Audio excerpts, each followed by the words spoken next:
Good morning, everyone. Welcome to the last part of Care Service Needs Assessment, Part 2. I am your presenter, Tan Yukin. In our previous session, we focused on assessing daily living care services. Today, we will delve into another critical area, closely related to the safety of older adults, the assessment of safety protection service needs. This is not only an extension of knowledge, but also a reflection of our responsibility as caregivers. In this lesson, our learning path is clear. We will concentrate all our efforts on thoroughly explaining the core content of this chapter, Security Protection Service Needs Assessment. This will help us systematically identify and address various safety risks faced by older adults. Let's begin with a broad definition. What is Safety Protection Service Needs Assessment?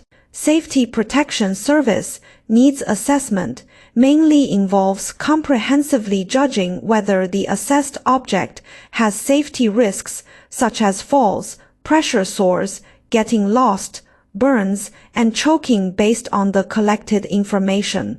Please note that comprehensive evaluation here means we need to rely on scientific tools and systematic observation rather than subjective experience alone.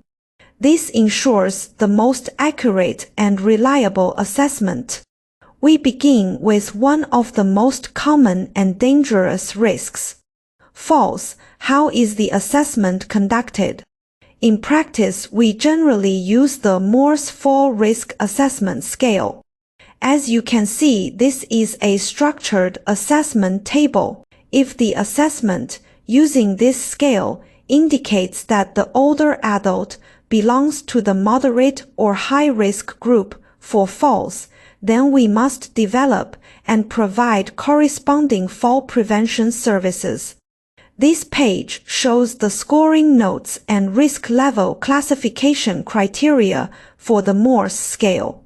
2 points require special emphasis. 1. Medical diagnosis refers to the diagnosis of acute and chronic diseases. Diseases of the same system are diagnosed by the same diagnosis. For example, hypertension and coronary heart disease are both circulatory system diseases and are the same medical diagnosis. 2. If the sum of scores for all assessment items is less than 25 points, the person being assessed is considered to be at low risk of falling. If the sum of scores is between 25 and 45 points, the person being assessed is considered to be at medium risk of falling. If the sum of scores is greater than 45 points, the person being assessed is considered to be at high risk of falling.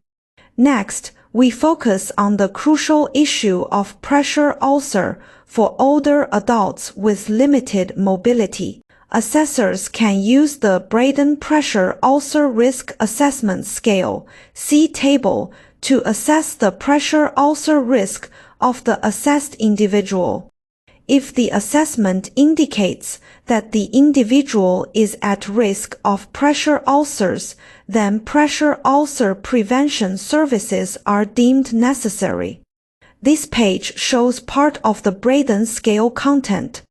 Due to limited class time, we cannot explain each item in detail, but after class, please be sure to carefully study this scale to understand how it conducts detailed assessments across multiple aspects, including sensory perception, moisture, activity level, mobility, nutrition, and friction or shear forces. This is the subsequent part of the Braden scale. Similarly, this requires independent study after class. The key point we need to grasp is that this scale provides a comprehensive assessment framework, ensuring we don't overlook any risk factors that could lead to pressure ulcer. This section presents two critical dimensions in pressure ulcer risk assessment: nutritional absorption capacity. The Braden scale provides definitive evaluation criteria. If the score is less than or equal to 18, it indicates that the person being assessed is at risk of pressure sores. Intervention imperative. This specific numeric value serves as the critical threshold for initiating preventive protocols. For older adults with cognitive disorders, such as Alzheimer's disease, wandering prevention represents a paramount concern for families and communities. Assessors can use the Elderly Wandering Risk Assessment Form C table to assess the risk of the individual getting lost. If the total score is greater than or equal to 4 points, it is considered that anti-wandering services should be provided to the individual. This page displays partial items from the assessment form. As you can observe, it covers multiple dimensions, including cognition, orientation, and behavior. Please remember one fundamental principle. The higher the total assessment score, the greater the risk of wandering for the older adult, and the more comprehensive and rigorous our care measures need to be. This represents a very intuitive assessment criterion. The need for burn prevention services can be established when any one of the following 5 conditions is met. Let's examine them together. 1. Age over 70 years. 2. Abnormal mental state or impaired consciousness. 3. Unable to take care of themselves. 4. Decreased sensory perception. 5. Previous history of burn injuries. These 5 criteria must be thoroughly memorized by everyone. Finally, let's examine choking risk assessment. We use the choking risk assessment scale. Its determination logic is clear and straightforward, similar to burn prevention. If any one or more items in this assessment scale receive a yes response, it indicates that the older adult belongs to the choking-prone population and must immediately receive anti-choking services.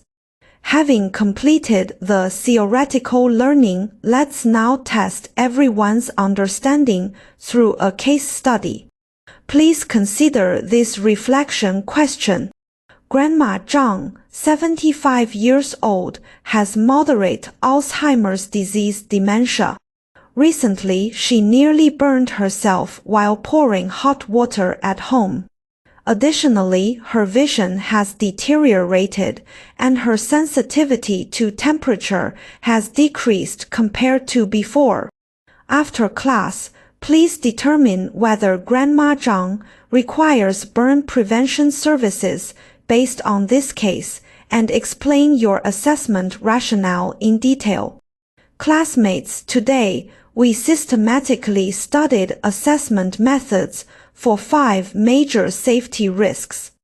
Mastering these scientific tools is our first step in building a solid safety protection system for older adults. We hope everyone will conscientiously complete the after-class reflection questions and thoroughly integrate this knowledge. This concludes today's lesson content. Thank you all.